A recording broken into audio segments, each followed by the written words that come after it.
पहले नहीं है इधर पहले आप खोल के देख बराबर दिखेगा। बोधक दिख रहा है ना कैसा बोलते हैं फोन पे नाक पे आँख पे अभी इन्हें दिखता है ना जो चालू है ना क्या दूँ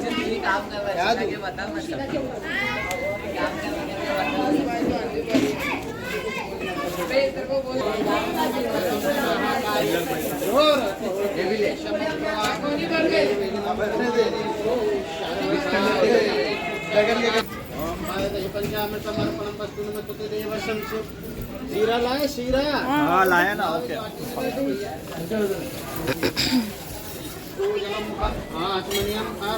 स्टैंड चाहिए मंगाए हैं मोहन आंटी लेने गई है मोहन की वाइफ मंगाएंगे गणपति के बाद गौरी माता पार्वती जी का ध्यान करना। आप बैठ जाओ तब तक शिवधात्री चामुंडेश्वरी स्वाहा सदा नमस्तुते ओम महामायेश्वरी पीठे चिरभूते चक्र गदा पदमस्तु। निवेद्य पहले पंचामृत चढ़ा दो हाथ लो ओम पायदहि पंचामृतम अर्पणम वस्तु नमस्तुते देवशं महादेवीयं पंचामृतम अर्पणम वस्तु निवेद्य ओम तुमोपहारम निवेद्याय शक्कराय संयुक्ताय मधुर स्वादम निवेद्याम अर्पणम वस्तु नमः फल को हाथ लो ओम ऋतु फलायम अर्पणम वस्तु नमः महादेवीयं ऋतु फलम अर्पणम वस्तु नमः। जोर से बोलो नमः नहीं देना चाहिए कांत।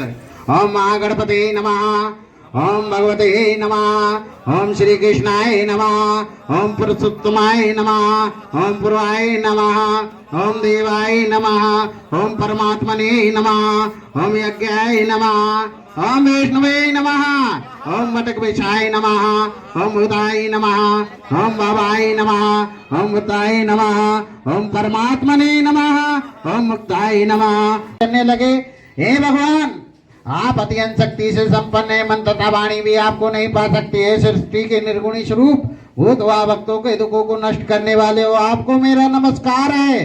नारद जी से इस प्रकार की स्तुति सुनकर विष्णु भगवान ने बोले हे मुनि श्रेष्ठ आपके मन में क्या है और आपका किस काम के लिए आगमन हुआ है निसंकोच होकर कहें। तब नारद मुनि बोले मृत्युलोक में जो मनुष्य अनेक योनियों में जन्मे हुए अपने अपने कर्मों के द्वारा अनेक प्रकार के दुखों से दुखी हो रहे हैं नाथ अगर मुझ पर दया रखते हो तो कृपा कर बताएं सब वो मनुष्यों के सब दुख थोड़े से प्रियतन से कैसे दूर हो सकते हैं। भगवान श्री भगवान जी बोले हे नारद मनुष्यों की भलाई के लिए तुमने बहुत अच्छा काम किया है। ऐसा काम बताता हूँ जिसके करने से मनुष्य मोह से छूट जाएगा। ऐसा कहकर भगवान बोले कि स्वर्ग और मृत्युलोक में दोनों में दुर्लभ एक उत्तम व्रत है। इस व्रत को किया है उनका इतिहास मैं कहता हूँ सुनो।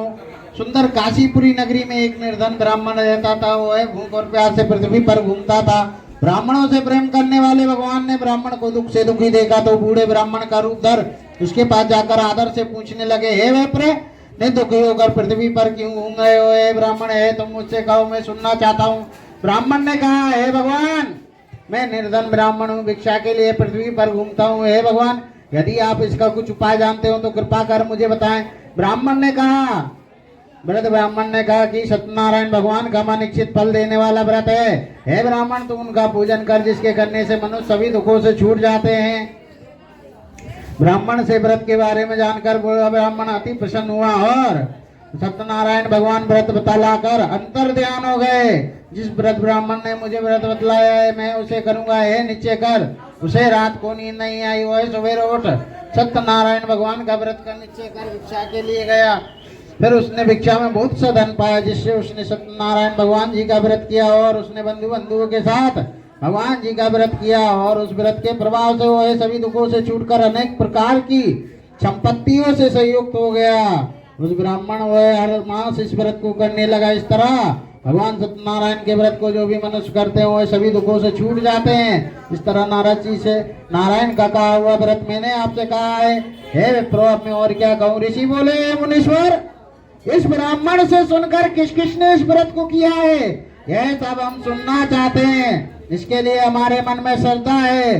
चौधरी बोले मुनियों जिसने भी इस व्रत को किया है वह मैं बताता हूँ सुनो। एक समय एक ब्राह्मण धन और ऐश्वर्य के अनुसार बंधुओं के साथ व्रत करने के लिए तैयार हुआ। उसी समय वहां पर एक लकड़ी बेचने वाला बूढ़ा आदमी आया, लकड़ियों को रखकर वह ब्राह्मण के मकान की ओर गया।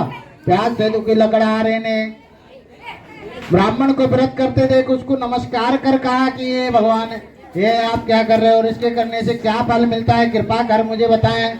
ब्राह्मण ने कहा, सभी मनोकामनाओं को पूर्ण करने वाला यह सत्यनारायण भगवान का ही व्रत है, इसके ही कृपा से मेरे यहाँ धन धान की वृद्धि हुई है।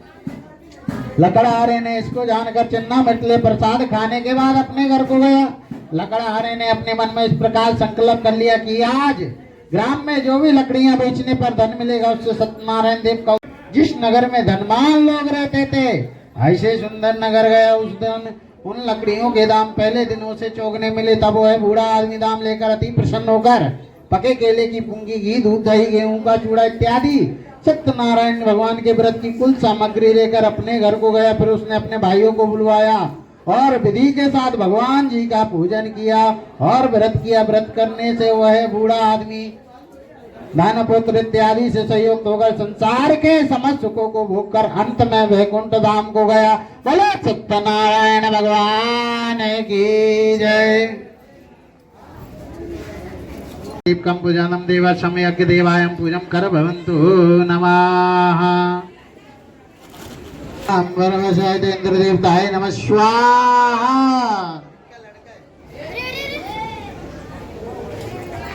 स्वाहा दुर्गाय स्वाहा, ब्राह्मणे स्वाहा, यमाय स्वाहा, नरस्ताय स्वाहा, वारुणे स्वाहा, ईनादाय स्वाहा, अग्नि स्वाहा, यमाय स्वाहा, निरस्ताय स्वाहा, वारुणे स्वाहा, वायुवे स्वाहा, अदाराय स्वाहा, नीलाय स्वाहा, अनिलाय स्वाहा, प्रसूताय स्वाहा, प्रवासाय स्वाहा, एकपदाय स्वाहा, विक्षित रूपाय स्वाहा, त्र्यंबके की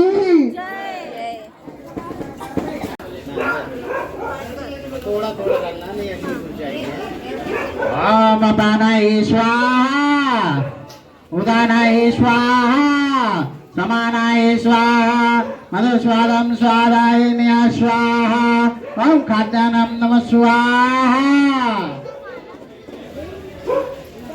ओम पायदय पंचामृतम अर्पणमस्तु नमः स्वाहा। ओम पायदय पंचामृतम अर्पणमस्तु नमः स्वाहा। ओम पायदय पंचामृतम अर्पणमस्तु नमः स्वाहा।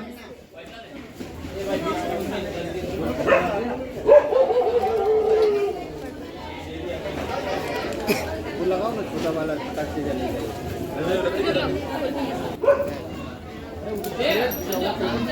मीठा हुआ